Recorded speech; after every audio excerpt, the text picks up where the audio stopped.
Chemistry के भौकाल में। दिन है तो रात होगी। हम कभी छोटे बच्चे थे, पहले बचपन था अब बचपन के हो गए हैं। आज हम लोग केमिस्ट्री का पुर्जा पुर्जा खोल के रख देंगे। हेलो माय डियर स्टूडेंट्स, स्वागत है आपका संवेदनम क्लासेस के यूट्यूब प्लेटफॉर्म चैनल पर। आज हम लोग केमिस्ट्री का सबसे पहला चैप्टर जो सबसे बेसिक है, जिसका नाम है केमिकल रिएक्शंस एंड इक्वेशंस, या यूं कह सकते हैं कि स्वागत है आपका केमिस्ट्री के भौकाल में। आज हम लोग केमिस्ट्री का सारी चीजें पुर्जा पुर्जा खोल के रख देंगे। तो चलिए हम लोग चलते हैं। सबसे पहला चैप्टर है जिसका नाम है केमिकल रिएक्शंस एंड इक्वेशन। तो बच्चों, ये केमिकल रिएक्शंस होता क्या है? कहीं ना कहीं आपने लोअर क्लासेस में यूं कहे कि क्लास 6 या क्लास 7 या क्लास 8 तक आपने केमिकल चेंजेस और फिजिकल चेंजेस के बारे में पढ़ते आए होंगे। तो मैं उसी बेसिक को उठा करके यहाँ पर मैं आपके सामने ला रहा हूँ और कनेक्ट करूँगा कि आप वहाँ जो पढ़े और यहाँ जो पढ़ने वाले हैं इसमें क्या डिफरेंसेस हैं। चलते हैं हम लोग। पहला स्लाइड और पहला कॉन्सेप्ट जो बेसिक टर्मिनोलॉजी है जिसका नाम है चेंज। तो बदलाव, चेंज का मतलब होता है बदलाव। और हम लोग आए दिन डेली लाइफ में हर रोज चेंजेस देखते हैं, बट हम अब्जॉर्ब नहीं करते हैं। बट साइंस क्या कहता है? साइंस ये कहता है कि आपको सबसे पहले आपके आसपास जितने भी घटनाएं घट रही है उसको आपको एब्जॉर्ब करना है। तो ये चेंजेस आपने कहीं ना कहीं एब्जॉर्ब कर रखा होगा, नहीं किया है तो मैं यहाँ खड़ा हूँ वही चेंजेस को एब्जॉर्ब कराने के लिए। तो चलिए मैं स्टार्ट करता हूँ, शुरू करता हूँ। चेंजेस होता क्या है? कहता है चेंज क्या है? चेंज एक ऐसा प्रोसेस है, चेंज है एक ऐसा प्रोसेस जिसमें क्या होता है कि जो सब्सटेंस का जो फाइनल स्टेट होता है ना, वो डिफरेंट होता है उसके इनिशियल स्टेट से। इसका कहने का क्या मतलब है?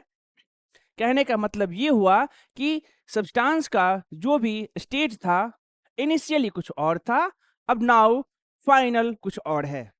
इसका मतलब क्या है कि इनिशियल और फाइनल के बीच में कुछ ना कुछ उसके कंपोजिशन में चेंजेज आया जिसके कारण बदलाव हो गया। तो नेचर में चेंजेस हर दिन होते रहते हैं। दिन है तो रात होगी। हम कभी छोटे बच्चे थे, पहले बचपन था अब बचपन के हो गए हैं। तो ये क्या है? ये चेंजेज है, ये बदलाव है। और यही बदलाव से नई नई चीजें, नई नई नया नया इनोवेशन होता रहता है और उसका यूटिलाइज हम कर रहे हैं। पहले हम लोग डिजिटल बोर्ड की जगह व्हाइट बोर्ड, उससे पहले और जाएं तो ब्लैक बोर्ड। बट धीरे धीरे धीरे क्या हुआ? चेंजेज हुए। तो गाइज यहाँ पर ध्यान देने वाली बात है कि चेंजेज है क्या? तो चेंजेज एक प्रोसेस है। प्रोसेस में क्या होता है कि जो फाइनल स्टेट होता है सब्सटेंस का वो डिफरेंट होता है इनिशियल स्टेट से। अगर मैं एग्जांपल की बात करूं तो ये आयरन नेल है। इस आयरन नेल को हमने अगर खुले एनवायरनमेंट में छोड़ दिया तो वाटर वेपर और ऑक्सीजन के प्रेजेंस में क्या होगा कि इसमें होता क्या है कि रस्टिंग हो जाती है। इसके ऊपर में मेटल का ऑक्साइड्स एक लेयर बना लेता है। तो पहले का इस मेटल का जो भी प्रॉपर्टीज था, पहले का जो स्टेट था और अब का जो स्टेट है उसमें डिफरेंस है। इसका मतलब क्या हुआ कि यहां पर चेंजेज हो चुका है। अगर मैं दूसरा एग्जांपल की बात करूं तो मेल्टिंग ऑफ ग्लेशियर। अभी इस ग्लेशियर का जो स्टेट है वो क्या है? ये सॉलिड है, ये सॉलिड स्टेट में है।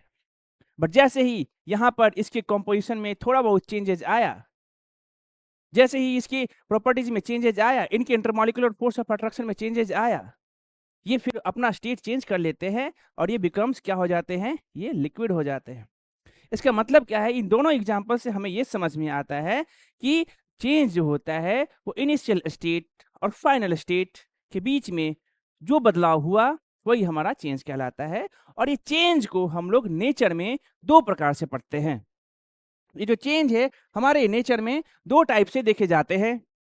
पहला चेंज कहता है कि change on the basis of change in chemical composition. हम लोग चेंजेस की बात करते हैं on the basis of chemical composition. तो हमारा सवाल आता है, हमारा सवाल उठता है कि भाई why do we talk about the chemical composition. अभी केमिकल कॉम्पोजिशन क्या है, कॉम्पोजिशन क्या है? तो कॉम्पोजिशन ये कहता है कि कोई भी सब्सटेंस किस किस इंडिविजुअल सब्सटेंस से मिल करके बना हुआ है, तो वो उसका कॉम्पोजिशन कहलाता है। और उस इंडिविजुअल सब्सटेंस इट मींस की कंपोजिशन में चेंजेस होने से क्या होता है कि हमारा चेंजेस हो जाता है। तो हम लोग केमिकल कंपोजिशन की ही बात क्यों करते हैं, हमें इन डिफरेंस को देख करके पता चल जाएगा। तो आइए सबसे पहले हम बात करते हैं फिजिकल चेंजेस के बारे में। फिजिकल चेंजेस क्या कहती है, कहता है कि यहां पर no change in chemical composition. मैंने कहा कि there is no change in chemical composition. अगर मैं वही केमिकल चेंजेस की बात करता हूं तो यहां पर कहता है yes change in chemical composition. तो फिजिकल चेंज में केमिकल कंपोजिशन में कोई चेंजेस नहीं होता है, बट केमिकल चेंज में केमिकल कंपोजिशन में चेंजेस आती है। उसके बाद जो नेक्स्ट पॉइंट है आपका कि यहां पर सिर्फ और सिर्फ फिजिकल प्रॉपर्टीज चेंज हो जाती है। सब्सटेंस की केमिकल कंपोजिशन में कोई चेंजेस नहीं है, इंटरनल कोई चेंजेस नहीं है, यहां पर सिर्फ सब्सटेंस की फिजिकल अपीयरेंस, फिजिकल प्रॉपर्टीज में चेंजेस आता है। वो चेंजेस क्या हो सकता है, शेप है, साइज है, कलर है। ओके तो मैं अगर कहूं कि मेरे पास, अगर मैं एग्जांपल की बात करूं तो ये मेरे पास एक क्लॉथ है, इस क्लॉथ को मैं अगर फाड़ देता हूं तो होगा क्या कि यहां पर इसका कंपोजिशन में चेंजेस नहीं आया है, इसका बस फिजिकल प्रॉपर्टी, इसका शेप साइज चेंज हो गया है। तो ये कौन सा चेंजेज है, ये चेंजेज आपका फिजिकल चेंजेज है, यहाँ कोई केमिकल चेंजेज नहीं हुई है। तो यहां ध्यान देना है कि सिर्फ फिजिकल प्रॉपर्टीज में चेंजेज आता है। केमिकल चेंजेज में देखते हैं, यहां भी फिजिकल प्रॉपर्टीज में चेंजेज आता है। Physical properties are also change, यानी कि फिजिकल चेंजेज और केमिकल चेंजेज दोनों में फिजिकल प्रॉपर्टी चेंज होती है। बट डिफरेंस कहाँ है, डिफरेंस है केमिकल कॉम्पोजिशन में। डिफरेंस कहाँ है, केमिकल कॉम्पोजिशन में, कि एक में केमिकल कॉम्पोजिशन में चेंज नहीं आता है, एक में केमिकल कॉम्पोजिशन में चेंज आता है। That's why we concern about why do we talk about chemical composition. इसका आंसर आपको मिल गया होगा कि केमिकल कॉम्पोजिशन में चेंजेज होगा तो वहां पर केमिकल चेंज होगा, अगर नहीं होगा तो वो फिजिकल चेंज होगा। आई होप कि आपके समझ में ये छोटी छोटी बातें जो है वो आ रही होगी। एग्जाम्पल की बात करें तो मेल्टिंग ऑफ आइस, यहां पर सिर्फ फिजिकल प्रॉपर्टी में चेंजेज है। Sublimation of dry ice, physical property में चेंजेज है, इसमें कहीं कोई केमिकल कंपोजिशन में चेंजेज नहीं है। और physical changes are reversible, not irreversible. Okay but burning of candle, burning of candle और melting of candle, there is a difference between burning and melting. Burning में क्या होगा कि कुछ नया मिल जाता है हमें, बट मेल्टिंग में क्या होगा, हम वापस से उस वैक्स को ऑब्टेन कर लेंगे। तो ये कंसर्न है हमारा केमिकल चेंज और फिजिकल चेंज को लेकर के। तो व्हेनेवर, अब कहता है कि व्हेनेवर अ केमिकल चेंज ऑकर्स, अगर किसी सब्सटेंस के केमिकल कंपोजिशन में चेंजेज हो गया तो इसका मतलब केमिकल चेंज हो गया, और जब केमिकल चेंज हो गया तो हम कहते हैं केमिकल रिएक्शन हो गया। तो गाइज ये छोटी सी बातें हैं और यहीं से हमारा चैप्टर स्टार्ट होता है जिसका नाम है केमिकल रिएक्शन एंड इक्वेशंस। तो first of all we talk about chemical reaction, कि केमिकल रिएक्शंस होता क्या है। तो चलते हैं हम लोग देखते हैं कि केमिकल रिएक्शंस क्या होता है। तो सबसे पहले हमारे पास एक सवाल भी है, प्रैक्टिस टाइम। कहता है कि which of the following is not a chemical change. इन चारों में से कौन सा ऑप्शन है, ए बी सी डी, जिसमें आप ये देखिए कि केमिकल चेंज नहीं हो रहा है। अगर मैं बात करूं फूड इज कुक्ड, खाना बनाया गया है, क्या यहां केमिकल कॉम्पोजिशन में चेंजेज है, तो बिल्कुल है। Tearing of paper, tearing of paper, अगर मैं एक पेपर को फाड़ देता हूं तो क्या वहां पर उसके केमिकल कॉम्पोजिशन में चेंजेज आया है, तो वहां पर बिल्कुल नहीं, वहां पर सिर्फ उसका फिजिकल प्रॉपर्टीज में चेंजेज आया है। इसका मतलब क्या है कि ये आपका केमिकल चेंज नहीं है, ये केमिकल चेंज है। Melting of ice to water, this is your physical change. क्योंकि आइस से हम लोग वाटर थोड़ा सा हीट देंगे, वाटर से आइस, आइस से वाटर, ये साइकिल तो चलता रहेगा, रिवर्सिबल है, दैट्स मीन्स ये फिजिकल है। उसके बाद ब्राउनिंग ऑफ एप्पल, अगर आप एप्पल को क्या करते हैं कि कट करके ओपन एनवायरनमेंट में रखते हैं तो उसके ऊपर ब्राउन कलर आता है। इसका मतलब क्या हो गया कि yes there is a change in colour, there is change in composition, that's why ये केमिकल चेंज है। तो यहाँ पर क्वेश्चन हमारा क्या है, क्वेश्चन कह रहा है कि चेंजेज नहीं है, तो चेंजेस नहीं है तो हमारे पास ऑप्शन जो है वो सेकंड है और थर्ड है, so we choose the option आपका सी आंसर होगा। तो ये छोटा सा क्वेश्चन है, बेसिक्स क्वेश्चन है जो फिजिकल चेंज और केमिकल चेंजेस के बारे में बताता है। तो नाउ हमारा कंसर्न था केमिकल रिएक्शंस के बारे में, तो चलिए हम लोग देखते हैं कि क्या होता है केमिकल रिएक्शन। केमिकल रिएक्शंस के डेफिनेशंस की बात करते हैं तो सिंपल सा डेफिनेशंस है, चेंजेस के आधार पर ही है। कहता है कि केमिकल प्रोसेस इन विच नया substance with new properties are formed, नया सब्सटेंस फॉर्म्ड होगा नई प्रॉपर्टीज के साथ, वो केमिकल रिएक्शन कहलाएगा। यानी कि एक प्रोसेस जिसमें कुछ सब्सटेंस आपस में रिएक्ट करते हैं, आपस में मिलते हैं। क्यों मिलते हैं? नए सब्सटेंस को बनाने के लिए। तो गाइस अगर मैं बात करूं chemical process in which new substance with new properties, नया सब्सटेंस बनता है नई प्रॉपर्टीज के साथ, इसी को हम केमिकल रिएक्शंस कहते हैं। ओके, सो हम यहां बात करते हैं कि केमिकल रिएक्शंस होता क्या है। अगर दो सब्सटेंस है, तो सब्सटेंस लेट से अगर मैं बात करूं तो ये हमारे पास हाइड्रोजन है और ये मेरा ऑक्सीजन है। नेचर में जब हाइड्रोजन ऑक्सीजन के साथ मिलता है तो एक वाटर बनता है जो कि एक नया सब्सटेंस है। नेचर क्या है हाइड्रोजन का? ये गैस है। नेचर क्या है ऑक्सीजन का? ये गैस है। नेचर क्या है वाटर का? ये लिक्विड है। कंपोजिशन में कहीं ना कहीं चेंजेज है, दैट्स वाई जहां पर केमिकल रिएक्शंस हो रखा है। और भी एग्जांपल्स हैं, अगर मैं क्या करूं, ये अच्छा एग्जांपल, मैग्नीशियम रिबन को एनसीईआरटी का एक्टिविटी 1.1, मैग्नीशियम रिबन को ऑक्सीजन के प्रेजेंस में बर्न करूं, क्या बनेगा? मैग्नीशियम ऑक्साइड बनेगा। मैग्नीशियम यहां पर ये सॉलिड है, ऑक्सीजन यहां पर गैस है, ये सॉलिड फॉर्म है। कंपोजिशन में चेंजेस आया है, दैट्स मींस कि यहां पर केमिकल रिएक्शन हो रखा है। ओके गाइस, तो नेक्स्ट हमारा इसमें केमिकल रिएक्शंस में दो पार्ट हैं। पहला पार्ट होता है रिएक्टेंट, दूसरा पार्ट आपका है प्रोडक्ट। रिएक्टेंट क्या होता है? रिएक्टेंट वो सब्सटेंस है जो पार्टिसिपेट करता है केमिकल रिएक्शंस में। और प्रोडक्ट क्या है? कहता है कि जब दो सब्सटेंस, दो रिएक्टेंट्स आपस में मिलते हैं, जो नया प्रोडक्ट बनता है during the result of chemical reactions, उसी को हम प्रोडक्ट बोलते हैं। अगर मैं एग्जाम्पल की बात करूं तो एग्जाम्पल के लिए हम बात करते हैं, हमारे पास अगर कोई जिंक को अगर मैं सल्फ्यूरिक या हाइड्रोक्लोरिक एसिड में लेता हूं, तो यहां पर जो मेरा सब्सटेंस बनेगा वो जिंक क्लोराइड बनता है। जिंक क्लोराइड बनेगा और प्लस में हाइड्रोजन गैस रिलीज होती है। इसका मतलब क्या है? इसका मतलब ये है कि जिंक जो है वो हाइड्रोक्लोरिक एसिड के साथ रिएक्ट किया है, रिएक्शन के बाद उनके कॉम्पोजिशन में चेंजेज आया है, दैट्स वाई कि जो नया सब्सटेंस है जिसको हम जिंक क्लोराइड बोल रहे हैं और जो हाइड्रोजन गैस रिलीज हो रहा है, ये प्रोडक्ट हैं। तो आई होप कि ये छोटा कॉन्सेप्ट है, ये बेसिक कॉन्सेप्ट है, ये सारी चीजें आपको समझ में आ रही होगी और बिल्कुल आएगी, क्यों नहीं आएगी? मैं जो पढ़ा रहा हूं, और नहीं कैसे आएगा?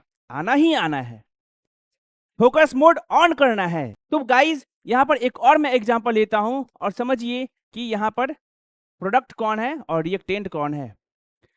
इसमें आपको बताना है कि रिएक्टेंट कौन है और प्रोडक्ट कौन है। अगर मैं बात करूं, ये मेरे पास नाइट्रोजन है। जब हाइड्रोजन के साथ मिलाया जाता है, इसका मतलब रिएक्ट कराया जाता है, तो हमारे पास एक गैस प्रोड्यूस होता है जिसका नाम है अमोनिया। तो आप बताइए कि यहां पर रिएक्टेंट कौन है और प्रोडक्ट कौन है। तो गाइस आपको पता है कि सर ने बताया है, क्या बताया है कि सर जो सब्सटेंस आपस में रिएक्ट करेगा, रिएक्ट कर कौन रहा है, यहाँ पर नाइट्रोजन है और कौन है, हाइड्रोजन है। इसका मतलब सर आपने सही कहा था, जो रिएक्टेंट होगा मेरा वो कौन होगा, वो नाइट्रोजन होगा और क्या होगा सर, वो हाइड्रोजन होगा। अब सर ने एक चीज और बताया था, क्या बताया था, इधर आओ, कहाँ गए हो, इधर आओ, इधर इधर आओ, इधर इधर आओ, देखो देखो इधर, क्या है ये बाबू, प्रोडक्ट में बोल रहा हूँ, प्रोडक्ट, डाइवर्जन नहीं, डाइवर्जन नहीं, कॉन्सेंट्रेट, कॉन्सेंट्रेट कीजिए। मैंने बताया प्रोडक्ट के बारे में। प्रोडक्ट क्या है, तो प्रोडक्ट सर जब दो सब्सटेंस मिल रहे हैं सर, पप्पा और मम्मी मिल रहे हैं सर, तो हम जो प्रोड्यूस हुए हैं सर, हम क्या है सर, हम प्रोडक्ट हैं सर। आप प्रोडक्ट हैं, हम प्रोडक्ट हैं, सारी दुनिया प्रोडक्ट है। बधाई हो, मिठाई बंटवाइए, आप हुए हैं, ठीक है। तो वही चीज है, यहां पर कहता है कि नाइट्रोजन हाइड्रोजन से मिलेगा तो कहेगा बधाई हो, अमोनिया हुआ है। तो अमोनिया हुआ कहने का मतलब क्या है, कि जब नाइट्रोजन हाइड्रोजन मिला है तो प्रोडक्ट बना है, जो प्रोडक्ट कौन है, अमोनिया है। तो गाइस आई होप कि आपको केमिकल रिएक्शंस और उसके जो कंपोनेंट्स है जिसका नाम है रिएक्टेंट और प्रोडक्ट, ये क्लियर हो चुका होगा। तो नेक्स्ट हम बात डिस्कस करेंगे, इसके बाद का जो टॉपिक है कि अगर केमिकल रिएक्शंस आपके नेचर में हो रहे हैं तो भैया आप कैसे ऑब्जर्व कीजिएगा, क्योंकि मोस्टली जो रिएक्शंस होते हैं वो एक्वस मीडियम में होते हैं। तो कैसे ऑब्जर्व कीजिएगा, तो ऑब्जर्व करने के लिए कहता है कि आपको क्या करना पड़ेगा, सबसे पहले पेशेंस रखना पड़ता है। केमिस्ट्री में पेशेंस रखना बहुत ही आवश्यक है।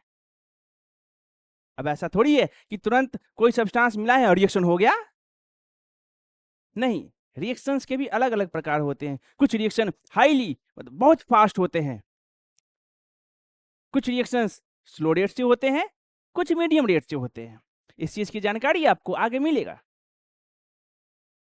तो यहाँ पर हमारा कंसर्न ये है कि सर अगर केमिकल रिएक्शंस हो रहा है सर तो हमको कैसे पता चलेगा सर, तो हम क्यों खड़े हैं सर, बताने के लिए सर। क्या बताएंगे सर, कि करना क्या है कि आपको जब आप सब्सटेंस को आपस में मिलाइएगा उसकी ऑब्जर्वेबल प्रॉपर्टी को देखना है कि वहां पर क्या क्या चेंजेस आ रहे हैं, और उन चेंजेस के आधार पर, उन चेंजेस के बेसिस पर हम ये डिसाइड करते हैं yes chemical reactions has taken place, chemical reactions हो गया सर। तो सर क्या क्या ऑब्जर्वेबल प्रॉपर्टी है सर, ऑब्जर्वेबल प्रॉपर्टी में सबसे पहला है, कहता है sir change in state. Sir solid था लिक्विड हो गया सर, सर गैस हो गया। एग्जाम्पल, पिछला एग्जाम्पल देखिए, क्या सर, सर यहाँ पर ये भी गैस है सर, ये भी गैस है सर, ये भी गैस है सर। सर ये एग्जाम्पल नहीं हुआ सर, यहाँ स्टेट में चेंजेस नहीं आया सर। हाँ बिल्कुल नहीं आया, हर इक्वेशंस के लिए, हर रिएक्शंस के लिए अलग अलग क्राइटेरिया है। ओके सर, तो मैं यहाँ पर डिस्कस करता हूँ सर। अगर मैं सबसे छोटा एग्जाम्पल लूँ सर, जैसे ये गैस है सर, हाइड्रोजन गैस है सर, ये भी गैस है सर। अब सर क्या बना है, वाटर बना है जो कि लिक्विड है सर। तो स्टेट में चेंजेस आया कि नहीं आया, बिल्कुल आ गया। जब स्टेट में चेंजेस आ गया इसका मतलब क्या है कि वहां पर केमिकल रिएक्शंस हो चुका है। तो गाइज पहला जो ऑब्जर्वेबल प्रॉपर्टीज है वो चेंज इन स्टेट है। आप यहाँ देख सकते हैं कि हमने सॉलिड को लिक्विड में कन्वर्ट कर दिया और लिक्विड को गैस में कन्वर्ट कर दिया by the process of heating. तो ये चेंज ऑफ स्टेट ये बताता है आपका कि केमिकल रिएक्शंस हो रखा है। दूसरा ऑब्जर्वेबल प्रॉपर्टी कहता है evolution of gas, gas release होगी, किसी रिएक्शंस के दौरान गैस रिलीज होती है, इसका मतलब वहां पर केमिकल रिएक्शन हो रहा है सर।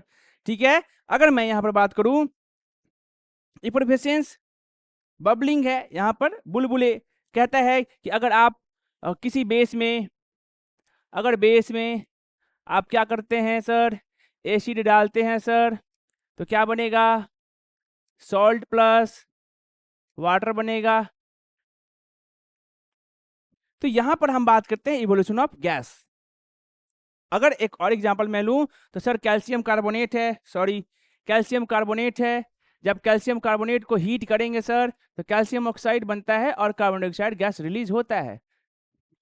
और सबसे पहला एग्जांपल कि जब जिंक को HCl में मैं डालता हूं तो मेरे पास जिंक क्लोराइड और हाइड्रोजन गैस रिलीज होता है। मतलब सर हम अगर कहीं पे गैस रिलीज हो रहा है तो भी हम बता सकते हैं कि यस केमिकल रिएक्शंस हो रहा है। उसके बाद सर चेंज इन कलर, अगर केमिकल रिएक्शंस के दौरान कलर में चेंजेस आता है इसका मतलब है कि केमिकल रिएक्शंस हो रहा है। चेंज इन टेम्परेचर, ये 4 पॉइंट्स हैं, ये 4 ऑब्जर्वेबल प्रॉपर्टीज है। और एक और है सर, एक और इसमें प्रॉपर्टी है जिसमें कहता है फॉर्मेशन ऑफ प्रेसिपिटेट, ये 5वां है, formation of precipitate. Formation of precipitate में क्या कहता है कि सर जब रिएक्शन होता है ना तो रिएक्शन के दौरान कोई इनसॉल्युबल सॉलिड जो होता है वो सॉल्यूशन से सेपरेट आउट हो जाता है। तो बच्चों दीज आर 5 ऑब्जर्वेबल प्रॉपर्टी जिसके आधार पर ये कह सकते हैं कि केमिकल रिएक्शंस नेचर में हो रहा है। तो गाइज आज के लिए इतना ही। मैं अब अगले वीडियो लेक्चर में आपके सामने मैं केमिकल रिएक्शंस की जो कैरेक्टरिस्टिक्स है उन सबको डिटेल में डिस्कस करूंगा। मिलते हैं अगले वीडियो लेक्चर में जिसमें हम कैरेक्टरिस्टिक्स ऑफ केमिकल रिएक्शंस के बारे में डिटेल में डिस्कस करेंगे, उसका पुर्जा पुर्जा खोल देंगे कि कैसे सर कैरेक्टरिस्टिक्स को हम आइडेंटिफाई करते हैं। तो चलिए मैं आपसे विदा लेता हूं, मिलते हैं अगले वीडियो लेक्चर में। खुश रहिए, आबाद रहिए, यहाँ रहिए, जहानाबाद रहिए।